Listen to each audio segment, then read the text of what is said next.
So first of all, apologies for last night. Usually I try to put an effort in if I wake up at, middle of the night and have to vlog, but last night I was just exhausted. I remembered, I was like, oh shit! I fell back asleep. So, apologies. Stumply. One thing that I wanted to address last night, so I'll talk about it tonight, was my witnessing the Vagina monologues. Now, I've seen this show before. I saw it last year.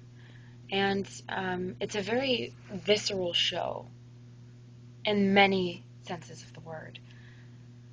Very sexual, very hilarious. But at the end of it all, it has such a strong message that's undeniable and worth hearing and spreading and advocating for. I gotta make sure I'm recording because I have this weird. Okay, I am recording. Never mind. Yeah, this wonderful message to stand for. And I found myself vicariously living through my friend Stephanie. This year she was a director, last year she was an actress in the show, and just seeing her and her journey has been so inspiring for me because it's kind of like, yeah, you go, girl, like, fight the good fight. But when I was watching it last night, they did a talk back with the audience, and it just kind of hit me, like, why am I'm always going to support Steph and cheer her on, and always. But why shouldn't I join in on that if I believe in it so much? It's become something for me that's so important. My being a woman, it's something I ignored for so long.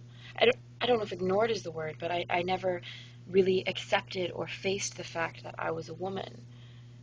I just kind of lived in this surreal world where everything was perfect and whatnot. But women get abused every single day. Women get raped. Women get sexually assaulted, and that's not okay in any way.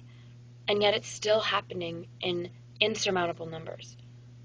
So how can we change that? Well, the Vagina Monologues is an excellent catalyst of using theater as a weapon, theater as a weapon of change. And that's what's going to win this battle, is by raising awareness and making people talk about these issues. Because I can't tell you how many people I heard talking about the Vagina Monologues, be it just that it was a great show and whatever, but people might start thinking like, well, what is the Vagina Monologues? If they don't know, they'll ask around or they'll research it and find out, and that's spreading a message.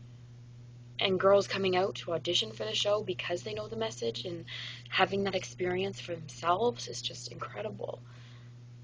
So it's definitely a worthwhile cause, and it's something, even if I don't act in it or direct it, I just helping them sell things, helping them fundraise, knowing that I'm a woman supporting these women, strength in numbers, like, I don't know.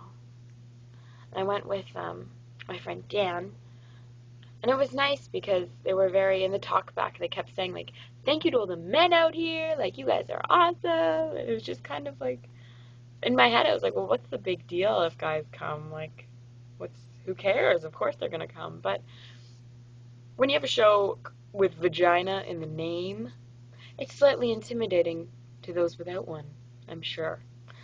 So I guess I was happy that I brought a guy because I was like, yeah, I'm contributing to awareness. Yeah. It was a really great night overall, and I learned a lot. Women are so much stronger than I give them credit for on a daily basis. And I wrote a Facebook status a few days ago, weeks ago almost, that this show isn't just a play. It presents the audience with this sort of verbal treaty, okay? And by the time you leave that show, almost every single person in that audience will have signed that verbal treaty fighting against violence against women. Fighting the inequality, fighting any sort of bias held towards women. We signed that treaty saying that we do not approve and we want to do something about it. So now that I've signed that treaty, what can I do to create change? I've got time to think about it, and I can assure you I will be. Because change isn't really something that can wait. It's something that must be done. And it must be done now. Have a wonderful, well, I would say have a wonderful Sunday night, but it's kind of over. So have a beautiful Monday. Hope it brings great things.